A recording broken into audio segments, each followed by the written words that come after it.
Welcome to Secrets True Crime, the Eric Cates and Gypsy story. I am your host, Amber Sitton. What is done in darkness will eventually come to light. That is the purpose of this podcast, to shine light on the story of Eric Cates, his beloved dog Gypsy, and the town of Empire, Alabama. Listener discretion is advised.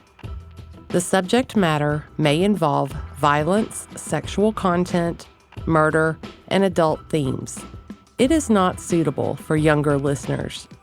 This is episode 10 of a serial podcast, and they are designed to be listened to in order. Before I jump into this episode, I have something I want to address up front. This podcast exists to shine light on the stories of victims such as Eric and Gypsy and their loved ones who were left behind. This episode is going to be upsetting for some of you and frustrating for others. We've left out some of the current struggles Tobbie has been facing in the last few months and is continuing to face now. But you are all invested in Eric's story and in the struggles his family have faced trying to get justice. It's time for you all to know that Tobbie's battle for justice is real and seemingly never-ending. This isn't an episode that we wanted to do, but we've reached a point where the truth must come to light. We met with Tobbie and Eric's brother Chris for the first time on August 28th, 2019. We met Sheriff Nick Smith the next day.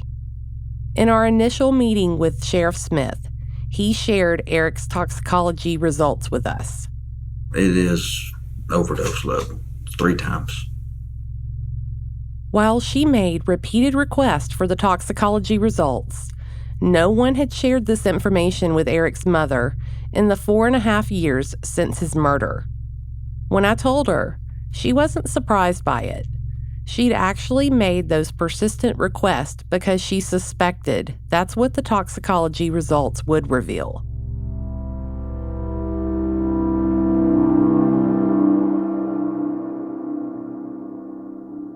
Not long after we got the letter, Wayne and his brother got the letter from Empire describing an event that supposedly happened to Eric. We had already met with the sheriff's department and gave them a copy of the letter. And probably about a week after we met with the sheriff, which would have been probably a month after Eric had been murdered, we were still getting leads and things that people, would try to give us tips. And one of the tips that we got was that they gave Eric a hot shot after he was in the truck. When we asked who gave the hot shot, he wouldn't say. What he said was the guy that made the fresh batch. I asked, we had the guy on speakerphone, how he had called Wayne's number, and I asked him where he got the shot. And that's when he said they gave it to him in the truck. Now, whether that was at the school or wherever the truck was when that happened, he didn't say. But he did say this. When Wayne tried to press him for more information, he said, was Eric doing drugs? And he said, no. He said Eric's drug of choice was heroin, but the meth will show up. But he said Eric hadn't done heroin in a while. He didn't say how long. He had just said in a while. That was his words. And anybody that had seen Eric or had talked to Eric weeks prior to this happening, to his murder, will tell you that Eric was probably the best they had seen him in years. Even on the video in the store, those that know Eric will tell you that he was doing great. Not perfect, but that seemed like he was getting his life together. And so that's one reason why I kept asking for a toxicology report. I wanted to know what was in the toxicology report. And finally, back in January, when Sheriff Smith let me see the toxicology report, there was no heroin in his system. And I think it was probably 3 times more than what you would have. I mean, he had a lot. And the comment was made that Eric, had stopped struggling, stopped fighting. And I believe that is whenever he had just bled out so much, from what I've been told, that he couldn't defend himself. That may be one reason why there was so much meth in his system. They gave it to him and the blood stopped circulating. I don't know. But it just made what we were told about Eric getting a hot shot that much more clearer. And I believe it was someone that was there, or he was very close to someone that was there to be able to tell us that. We've been told of numerous cases of hotshotting, but I wanted to get another take on the problem. I spoke with a former law enforcement officer from Walker County. He did not want to be recorded, and he wanted to remain anonymous. I asked him if hotshotting is a prevalent problem in Walker County right now. He told me there's a lot of hotshotting going on there right now, and that it has been an issue for many years. Another law enforcement officer in the county told us that the hotshotting problem is probably bigger than they realize, because even the victims who survive it are too scared to tell what happened to them. He said sometimes they don't remember who did it, but just know that it was someone in the group of people they'd considered to be their friends. Towards the end of our meeting, Sheriff Smith shared some information with us that really took us by surprise. It's a solvable case. I mean, they're kind of it sounds like. And I'm not poking at you, but I mean, I'm just saying, I mean, there's a lot of people there. This shouldn't have been hard to solve, especially in the beginning. Now it's harder. Yeah. But it's hard. It's hard to back up and then solve it. It's almost like the show First 48. I mean, a lot of people, if it ain't solving that first couple of days, it's very, very hard. Yeah. And I think because the body was burned, it's hard for them to determine the cause of death. Because, there's rumors that he was shot. There were rumors he was stabbed. It's hard for them to... Doesn't matter. I mean, it does, but... Right. I mean, I don't think there's going to be doubt in the jury's mind that Well, burned him one way or another. But I mean, he was still breathing though when he was burned, so... Well... Right? The investigator that investigated the case, and he hasn't said openly, but he thinks that because of the toxicology, that he thinks that Eric, because he was 3 times the limit for methamphetamine, that he overdosed and dropped a cigarette and caught himself on fire, is what the investigator says. What investigator? The one that was investigating the case. Total. Mm-hmm. But he don't work here no more. So. That's good to know. He's state fire marshal now. Oh, good. That's good. That's great. He sounds qualified for that. I'm glad I don't do that no more. He dropped a cigarette and set himself on fire. And the dog. Off a cigarette. Yeah. So what they did. I think you can tell by the audio that we were shocked when Sheriff Smith shared that theory with us. I asked Tobbie when she'd first heard a theory of Eric's death being accidental. After your meeting with Nick Smith, I want to say it was in August. Was that when you met with the sheriff? Yes. And he told you that theory at that point, and you relayed it to me. And I was very disturbed by that due to the fact that a forensic specialist with the TV crew out of New York had looked at those pictures and had advised me that, from his expert opinion, that an accelerant had been used in that fire. And the theory that it caught from his shoes where he had possibly spilt some gasoline and then had dropped a cigarette and set himself afire accidentally. I didn't buy that because of the floorboard in the truck after the fact, the material on his legs, the blue jeans. It just didn't, to me, you couldn't prove that. The majority of burn was from his waist up. And if they're saying that it started from his shoes, that didn't happen based on pictures that I saw. Tobbie was never told this theory, and as we spoke to more and more people over the first couple months, we realized that many people around the community had been told this is what happened to Eric and Gypsy. To me, this is yet another slap in the face of the victim and his family by those in power.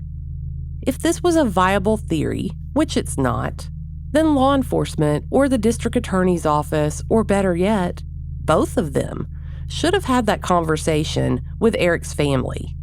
Instead, it seems that they chose to go out into the community and whisper these unfounded rumors into the ears of anyone who would listen.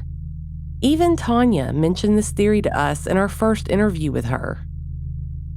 They said that a cigarette fell down and caused the fire. Who told you that? Chuck.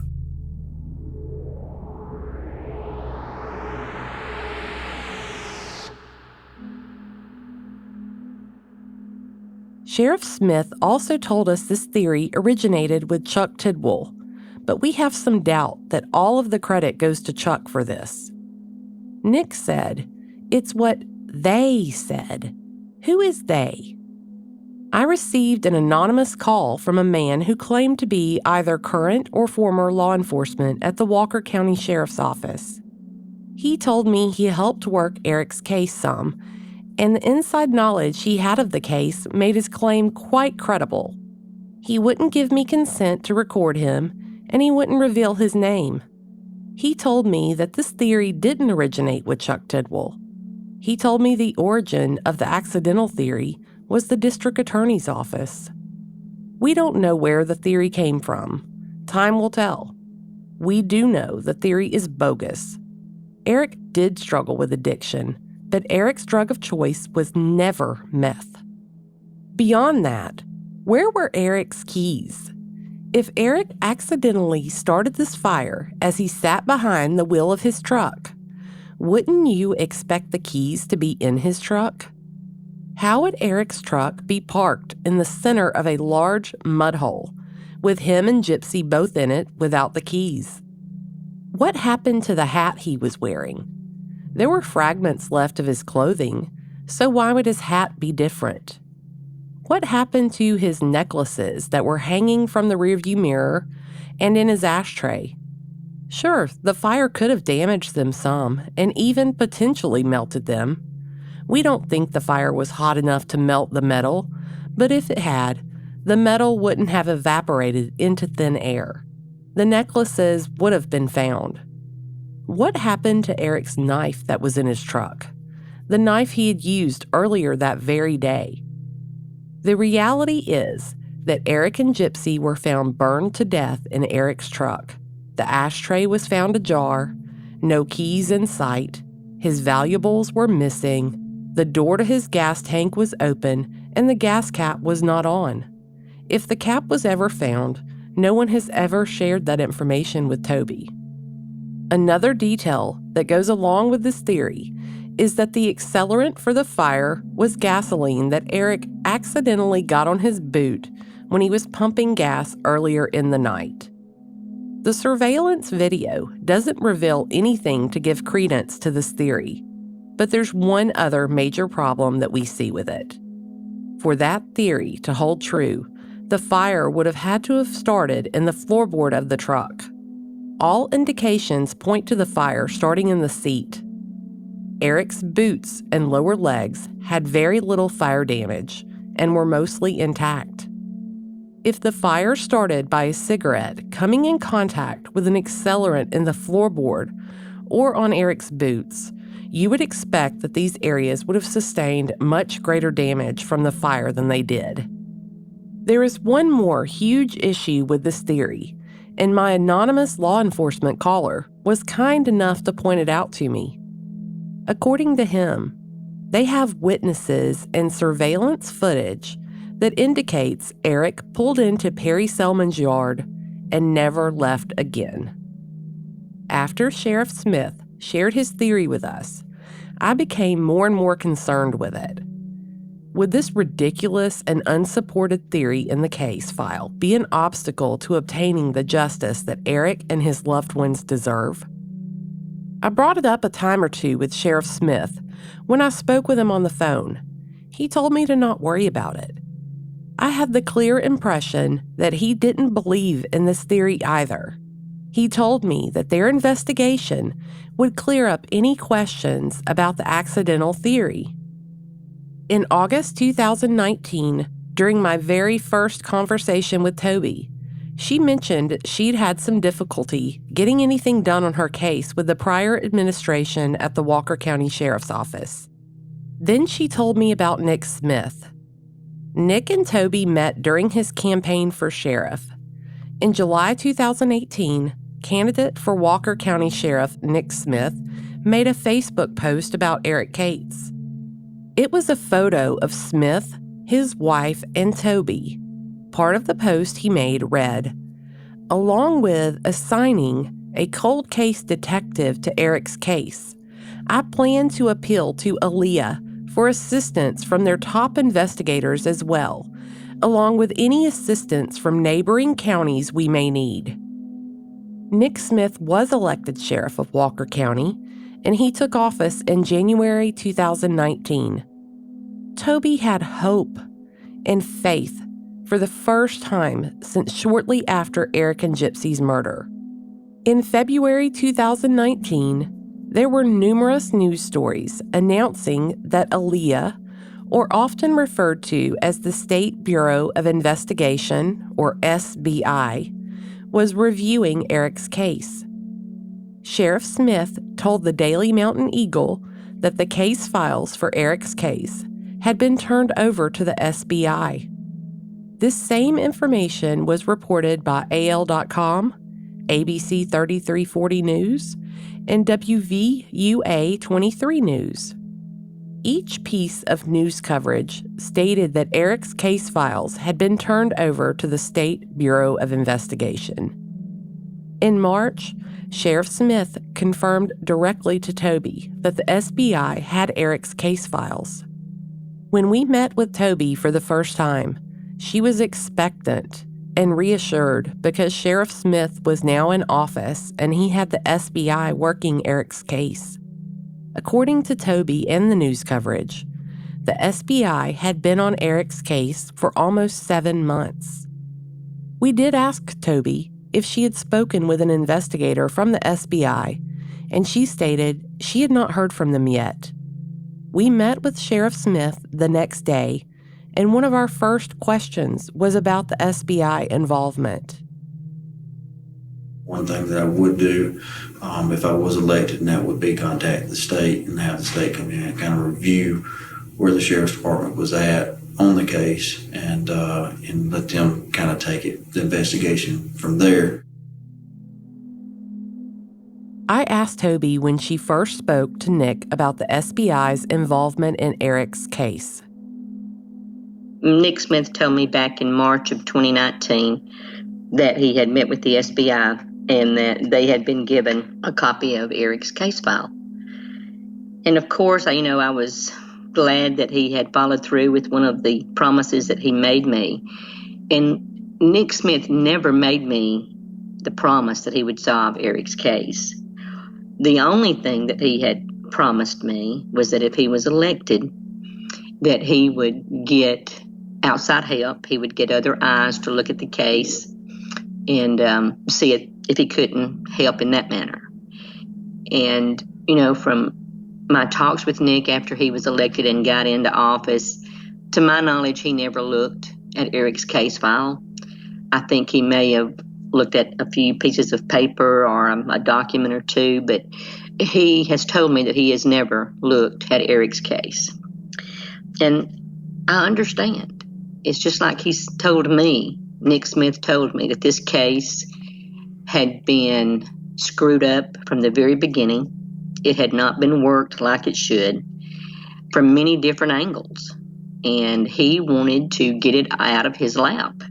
I mean, it's bad enough working a murder such as my son, Eric, and Gypsy's.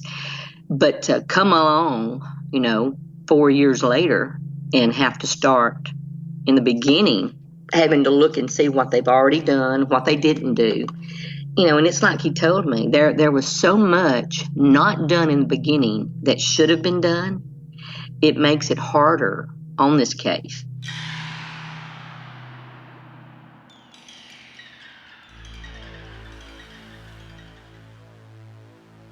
While what Nick and Tobbie say about the case being a mess is true, I'm not as understanding as Tobbie about this matter. When you run for sheriff and you win, you now own all the problems of the prior administration. You don't get to pass over difficult cases. It is your job, your duty, your obligation to make a good faith effort to solve these cases. We aren't talking about some stolen property here. We're talking about a human life, the life of a person who has loved ones who are suffering an unbearable loss, and we are talking about murderers who have been left to walk free, and we believe these same people are responsible for the deaths of others since Eric. More senseless murders that could have been prevented if this case had been handled properly from day one. During our first meeting in August, Sheriff Smith told us he had hired investigator Mike Cole to work the cold cases. We all, including Tobbie, were ecstatic at this news. Assigning a cold case investigator to Eric's case was one of Sheriff Smith's earliest promises to Tobbie, and we all thought it was another promise kept. Tobbie thought she'd hear from the new investigator as he began to work on Eric's case, but the call never came in. In December 2019, when she finally initiated contact herself, she learned it was because no one at the Walker County Sheriff's Office was actively working Eric's case, not even the new cold case investigator. We've spent a great deal of time in Walker County interviewing people and also even more time conducting follow-up interviews by phone. We realized not too far into it that no one we were speaking to had been interviewed by investigators from the SBI. We were a little frustrated. Why weren't they interviewing anyone? In September, Sheriff Smith requested that Michael and I schedule another meeting with him. We received a call a few minutes before our appointment, notifying us that Sheriff Smith was unable to make our meeting, and that we'd be meeting with one of his investigators instead.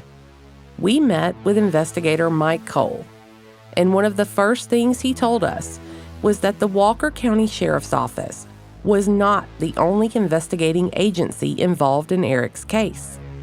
He said it was also being investigated by the SBI. At Sheriff Smith's request, Tobbie scheduled another meeting with Nick Smith for January 3rd, 2020, and asked Michael and I to accompany her to the meeting. When we arrived, Mike Cole informed us that Sheriff Smith would be unable to attend. Instead, we met with Investigator Cole and the Captain of Investigations, Daryl Moat.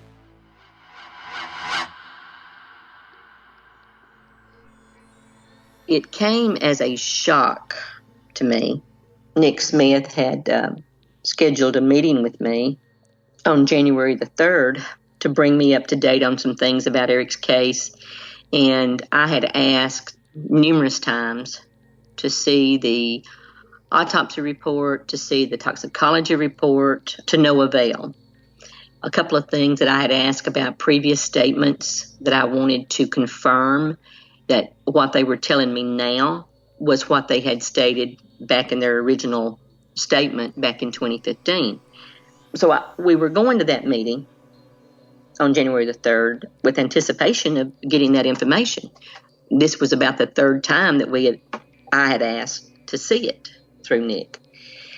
And when we got there, the sheriff had an emergency and he wasn't able to meet with us. And so met with cold case investigator Mike Cole and chief investigation Mr. Moats.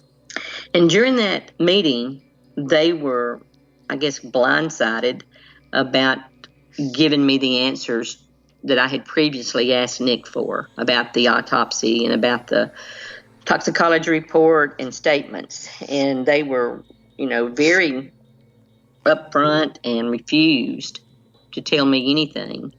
Said they couldn't because it was still a working case.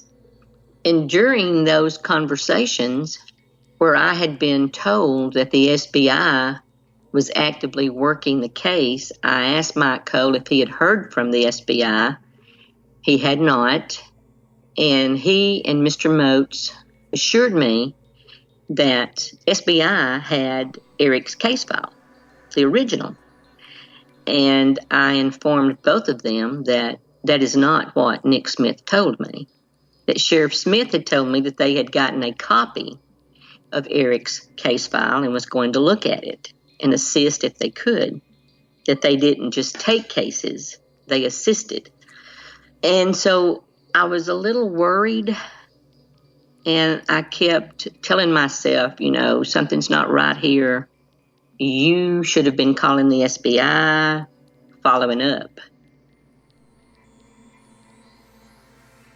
One reason Sheriff Smith had asked Tobbie to schedule this meeting was due to concerns she had about evidence in Eric's case potentially being lost. Tobbie had seen much of the evidence prior to Sheriff Smith taking office, and admittedly, Tobbie knew better than anyone what should be there. Mike Cole and Captain Moat did not appear to be on the same page with Sheriff Smith. Both admitted that they had not looked at Eric's case file and had no idea what evidence was in their custody. Tobbie was frustrated. We were all frustrated. Tobbie had been trying to get a straight answer to the same questions for a very long time, and no one could answer them because they hadn't and wouldn't take the time to look at Eric's case file. Tobbie had been promised by Sheriff Smith that he would have someone working Eric's case, and 1 year after he took office, it had become apparent to her and us that no one was. When she inquired as to when they would have time to look at Eric's case and see what evidence still remained, their response to her was somewhat condescending. Tobbie was reminded by them that there are many other murder cases that need investigating too, and those people are just as important as she is. Why wouldn't she be expecting Mike Cole and Nick Smith to be investigating her son's death? That's exactly what Nick Smith promised her. In the February 2019 article published by the Daily Mountain Eagle about Sheriff Smith requesting help from the SBI, they wrote, Smith addressed the case of Cates, first because it is one of the county's most recent cold cases, and because Stover approached him during last year's National Crime Victims' Rights Week candlelight vigil. At the time, Smith was nearing the end of his campaign for the sheriff's office. This case isn't more important than any of the others, but we have to start somewhere, Smith said. That sure sounds like confirmation that Eric's case was being investigated to me. If you've ever met Tobbie, you know that she wants all of these cases solved. She's never asked for special treatment. As a matter of fact, the only treatment she's received hasn't been the good kind. Her husband was threatened with arrest, she was threatened with arrest, and no one will even take the time to read her son's case file. Tobbie came for a meeting at the request of the sheriff, and the meeting had a specific purpose. When Tobbie arrived expecting what she was asked for there to actually happen, she was almost shamed for it. The goals Tobbie had been asked by Nick to come there for were not obtained. No new information came from the meeting. It was a complete and utter waste of time. We left this unnecessary meeting and went to lunch together. We began to wonder aloud.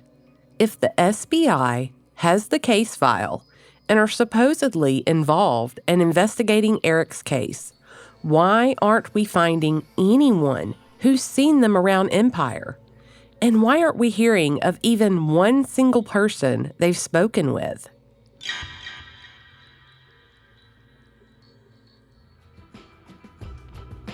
And now a word from our sponsor. This episode is sponsored by Best Fiends. While true crime is my passion, sometimes I need to decompress from the stress of my day. That's how I found my favorite game. Best Fiends is a unique and exciting puzzle experience, unlike other puzzle games out there. While Best Fiends has challenging puzzles, it's a casual game anyone can play, but it's made for adults. Best Fiends updates the game monthly with new levels and events so it never gets old. I've been playing it for 5 years now. I'm on level 969 and have collected 29 of the cutest characters you've ever seen that I strategically use to help solve the puzzles. And the best part? You don't need internet to play. Engage your brain with fun puzzles and collect tons of cute characters. Trust me, with over 100 million downloads, this 5-star rated mobile puzzle game is a must-play. Download Best Fiends free on the Apple App Store or Google Play. That's friends without the R. Best Fiends. Okay, back to the episode. So after lunch, I went home and I started making calls. I called the SBI and got in touch with Lieutenant Thompson and told him what had occurred that day in the meeting. And Mr. Thompson told me, Investigator Thompson with the SBI, told me that they were not working on Eric's case, that they had not been given the original nor a copy of his case file, that when they met with the sheriff and Chuck Tidwell back the last of February of 2019, that they were given 2 pieces of paper about Eric, and that was it. To find this out, I was very upset. I was devastated that I had believed that from March of 2019 until January the 3rd of 2020, that the SBI had been actively working and investigating Eric and Gypsy's case. I met with Nick Smith on January the 9th, and I told him of my concerns about finding out the SBI had not been looking into Eric's case, and he admitted that they dropped the ball, that he should have been following up on it too, that he believed that Chuck Tidwell had made a copy of the file and had given it to them. And no, he had not been calling the SBI to follow up. And that's where he apologized. He said, I should have. He was a little aggravated too. The name Chuck Tidwell has come up in this case numerous times. The geofencing that was supposed to have been requested, there had been problems with it. Chuck Tidwell was supposed to have done that. Nick had to go back and reorder it because it had not been done appropriately. So there was just several things still going on with this case that was just falling through the cracks. And it was just very frustrating, very frustrating.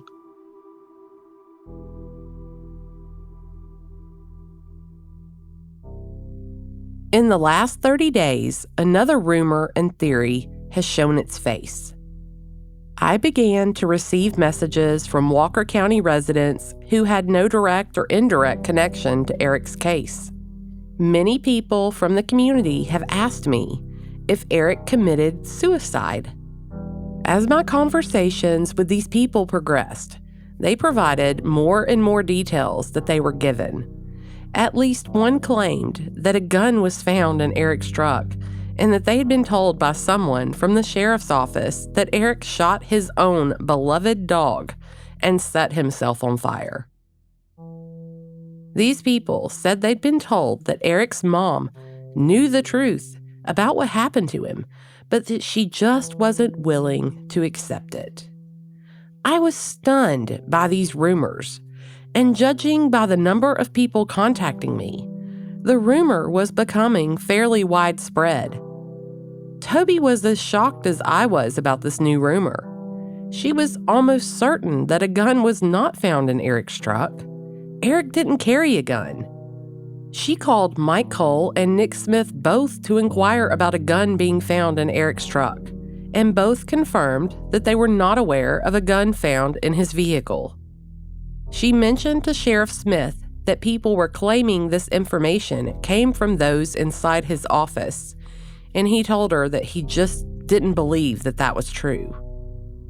On January 28th, 2020, Tobbie received a call from Mike Cole asking her to come in and meet with him and Sheriff Smith the next day. At that point, on January the 29th, he let me see the toxicology report, and there was a high amount of meth in Eric's system. And I had already told the sheriff and Mike Cole that we had been told that Eric had been given a hot shot and possibly going to be a high amount of meth in his system. But then at that point, there was no heroin. So that, like I said, that confirmed what the tip had been about Eric getting a hot shot. As I was looking at the autopsy report, I didn't see a few things that I felt like should have been attached to the autopsy. Prior autopsies that I had been privileged to look at in my work and for family, there had always been a diagram. But since I saw the last one, the Alabama Forensic Department no longer gives that diagram unless it's requested. To get a complete autopsy, you have to request all of the working papers during the autopsy, because there were a few things that got my attention in this autopsy report. Number one, the front page, even though it had Eric's name on it, on that same page there was evidence collected from someone else. And in previous autopsy reports, I had never seen evidence collected in an autopsy report like that. That would have been an evidence sheet. When we met with the DA back in 2015, the latter part of 2015, the DA had told us that he had the autopsy report, but that we couldn't see it. At that time, the only thing that stood out to him was that there was soot in his lung. I asked, was it both lungs, which lung? And he couldn't tell me. And he really refused to answer any other questions about the autopsy. Well, at the point that I got to see it on the January the 29th, there were a few things in there that caught my attention. The two things that was referenced that I felt like should have been explained, there was not a sheet explaining those discrepancies. And when I asked the sheriff and Mike Cole about that, the sheriff was very upfront. He said, I don't know what's supposed to be in there. I was hoping, you being a nurse, you could explain some of the terms and technology, what is being said here. And Mike Cole did too. He said that he had seen an autopsy before, but there were some things in there that he was questioning, that everything looked fine to him. And what I saw, it wasn't fine. And there should have been a description of what the forensic medical examiner had found. And there wasn't a sheet telling that. And when I went back through the pages, I noticed that the pages were not numbered in order. There were pages missing.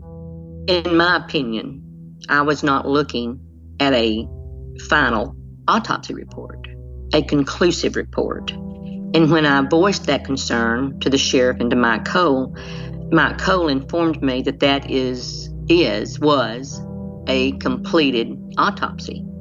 And again, I refused to believe that. And when I asked him about the DA's copy, he said that was the DA's copy and that's all he had. He became a little irritated with me when I was adamant this was not a complete autopsy. And that's what I wanted to see. And so he finally agreed to get with the DA and see what they had. At that point, when I got home, I called the DA's office to see, in fact, what they had. And she told me she would get back with me the next week. I waited to no avail to hear back. I called the DA's office back again. Susie was helpful in giving me the person to contact at the forensic department. I called him, left a message, and he was out on maternity leave. So in the process of waiting for a couple of weeks, he did call me and went over my questions for him. And he told me that he could not open Eric's autopsy report up, that would have to come from the DA. So I called the DA's office back, requested that they get in touch with the Alabama Forensic Department and request a completed autopsy with all working papers. It had to come from their letterhead. And Susie said that she would get with the DA and see what they could do. As of today, which is February the 21st, I still have not heard anything. I don't know if it's been requested at this point or not. So we're still in the waiting mode.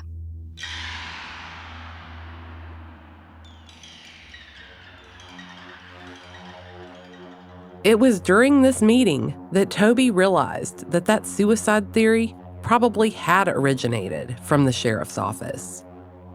So I was really a little aggravated with the cold case investigator Mike Cole on that January the 29th meeting when he was absolutely adamant at times. He believed that it was either an accidental or suicidal event. At that point, I asked him, I said, so you've looked at Eric's case file and you get this from what you have seen or what you have read? And he admitted that he still had not looked at Eric's case file at that point. And the meeting had a little downturn there. Here was Mike Cole, a cold case investigator with numerous years of experience, that the sheriff and investigator Moats have told me what an awesome investigator he is, top notch. And yet he was trying to get me to believe that my son had committed suicide or an accident. And I wasn't buying it. Now, I have no formal education as a forensic specialist. I'm telling you from the pictures that I saw, I could not have believed that what Mike Cole was telling me could be proved. I even asked him, what proof did he have to validate his theories? And he could not show me any. But do you find it unusual that an investigator would form an opinion like this on a file that he admittedly hasn't even looked at yet? And again, it just proved to me that he had not looked at the case file. I mean, he was honest about that. There was a lot of information in Eric's case file, and he had not had time to go through it. But to make such a statement about a murder case, to not be able to back it up, ludicrous. Especially for someone that is supposed to have that many years' experience and be that great of an investigator. As I mentioned before, Tobbie has been very concerned that some of the evidence in Eric's case could be missing. We know the surveillance video from the Blue Store was missing because we were asked to provide a copy of it to the sheriff's office. Two particular pieces of evidence have been weighing very heavy on Tobbie, and she's been inquiring to both Nick Smith and Mike Cole since at least October of 2019 to see if those things were still in evidence. The items in question are surveillance video from 2 residents in and around Wingo Road near the Empire School. She has asked countless times for one or both of them to please confirm that they do still have those videos in their possession. Each time she's asked, she was told that they haven't gotten around to taking an inventory of what evidence they have, but they'd be doing it soon. This went on for months, with the last time the request was made being at the January 3rd meeting with Investigator Cole and Captain Moat. The trend of not following through continued, and Tobbie to this day has never been told if that video footage still exists or not. In January 2020, Crime Stoppers announced a $5,000 reward for information leading to an arrest in Eric's case. It was another ray of hope for Tobbie, and she was eagerly awaiting the news conference with the announcement of the reward. But the happy event ended up turning a little sour for her. At the press conference, Mike Cole mentions that they have some home surveillance video showing Eric's truck going towards the school. This is the video that Tobbie had been asking them for months to please confirm that they still had in their possession. Why wouldn't they at least have the courtesy of setting her mind at ease about this before Mike Cole seemingly confirms on live television that he's seen the video? Okay, so I know another thing that upset you was that Mike Cole's interview at the press conference on January 21st, 2020, when they announced the $5,000 Crime Stoppers reward for Eric's case. What was it about the interview that was so upsetting to you? Well, again, I had asked the sheriff previously about Crime Stoppers. And on January the 9th, when I met with Nick Smith, I brought it up again. I had asked him, would he consider asking Crime Stoppers for help? They would do a reward, but it had to come from the sheriff's department. He said, well, as a matter of fact, Nick said, I'm meeting with them after I finish you. So that was a great relief. He had reached out to Crime Stoppers, and he said that Eric was going to be one of the cases. And so I was all upbeat for that. Nick again had followed through on one of his promises, and so I wanted to see how it played out. The next week, I believe it was, when Mike Cole made the ad, the commercial, whatever you want to call it, for the Crime Stoppers.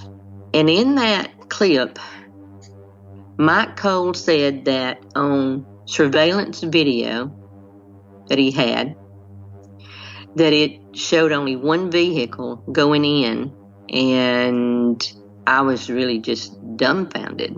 I had never heard that before. And from the people that I had talked to, and that you, Amber, from your podcast had talked to, we know that other people have been in and out. And so how it came about on Mike Cole's video surveillance that he had looked at, I didn't understand. You know, what did he have that we had never been told before? And so that was one of the things that I asked him on January the 29th, when I finally got to meet with him. I told him that I had seen the Crime Stoppers ad and that I thanked him and I thanked the sheriff for it. But I said, I've got some questions for you. I said, on your surveillance video that you say there's only one vehicle, can you tell me at what time you looked at that video? What time frame were you looking at that you only saw one car go in, and that happened to be, or one vehicle, and that vehicle was Eric's? What time frame are you talking about? And he talked for a minute, and he said, I think it was around 8:30. And I said, so when you were watching the video, you only saw one vehicle go in? And he said, yes. And then he said, because I pinpointed him, I asked him, I said, so you watched the video? That's when he said, no, it was from the report in the file. And so I said, oh, so you've had a chance to look at the case file? And again, he told me no, that he had just seen that statement. So All along, I have been told that evidence from Eric's case file and from evidence that was collected, that things have went missing. Back in November of 2019, I confronted Sheriff Smith with the tip that I had received that more of Eric's evidence had been lost. And he assured me that that only one person had a key to that evidence, and that nothing has went missing since he became sheriff. So I'm a little concerned about the video that Mike Cole says he gave that description of, and I hope one day that I would be able to see that, to be able to confirm that in fact they do have surveillance video such as that. I just find it strange that people are saying one thing and a maybe surveillance video shows that what a piece of paper is stating, because my paper does not match his piece of paper. So, again, from the very beginning, there have been so many things said that you have to sift through, you have to follow through to validate anything.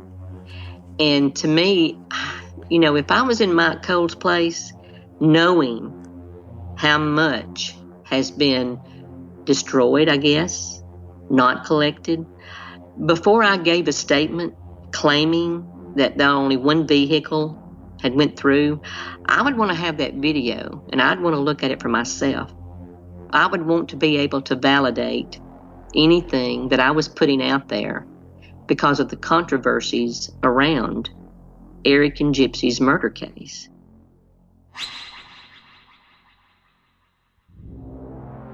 In your conversations with Nick Smith, you told me that he had expressed some frustration and feeling like he can't get anything done with this case. What does he mean, he can't get anything done with this case? He's the sheriff. Well, yes, he is the sheriff.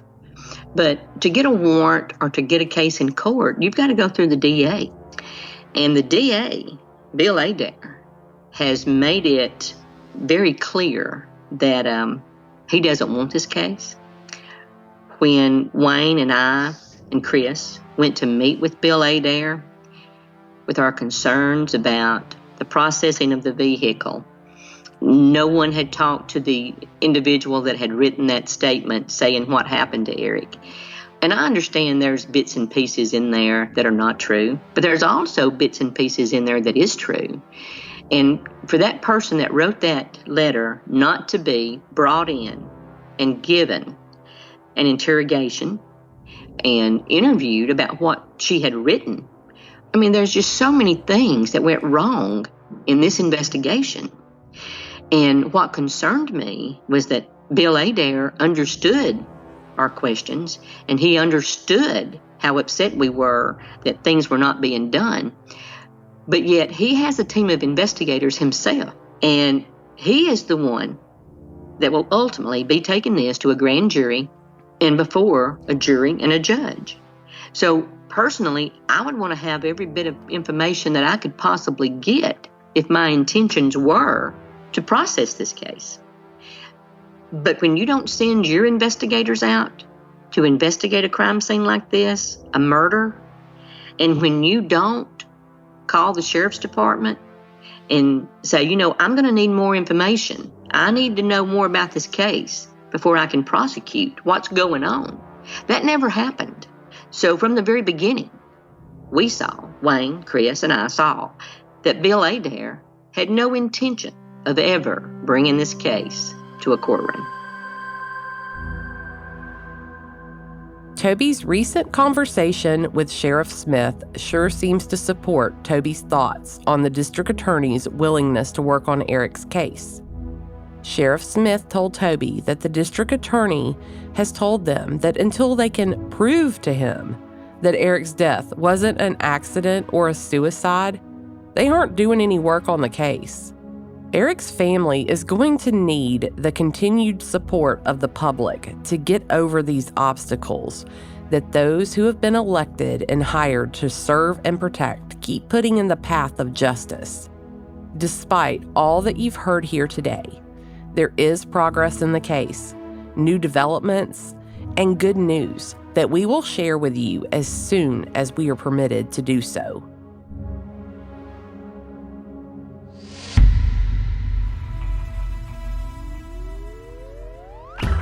If you have any information that could help in solving the murders of Eric and Gypsy or the mysterious death of Randy Hicks, please call the Walker County Sheriff's Office at 205-522-6112. You may also email me at secretstruecrime@gmail.com or call our confidential tip line at 205-282-0740. If you are left still wanting even more content, please check us out on Patreon. We have filled it with great information about Susan and Evan and Eric and Gypsy. This podcast is an independent podcast. That means that everything that goes into making this podcast is done and funded by me. All of the investigative tools and resources are provided by Echo 7 Foxtrot. The tragedies we highlight and investigate have had a tremendous impact on the victims, loved ones, and friends. We don't burden them with additional expenses to cover their cases. We donate our time and talents because we want to help and hope to find the answers that they need that are so long overdue. For as little as $5 per month, you can receive exclusive access to members-only photos, videos, early access to episodes, and much, much more. By becoming a patron, you too are helping us help these families. Your support as a patron of Secrets True Crime Podcast helps us cover the expense associated with producing a high-quality podcast, traveling to conduct fieldwork and interviews, and obtaining the tools and equipment needed to conduct a thorough investigation. In short, your support as a patron allows us to do more for these families. Become a patron of Secrets True Crime Podcast today, and let's solve these cases together. Patreon.com/secretscrime. I'll also post the link on our Facebook page. If you are enjoying this podcast, be sure to follow or subscribe in your podcast player of choice and by giving us a 5-star rating and review in Apple Podcast. I'm active on social media and often share photos of Eric and Gypsy. Follow Secrets True Crime on Facebook, Instagram, and Twitter @SecretsCrime. The audio production for this podcast is by Kane Power at precisionpodcasting.com.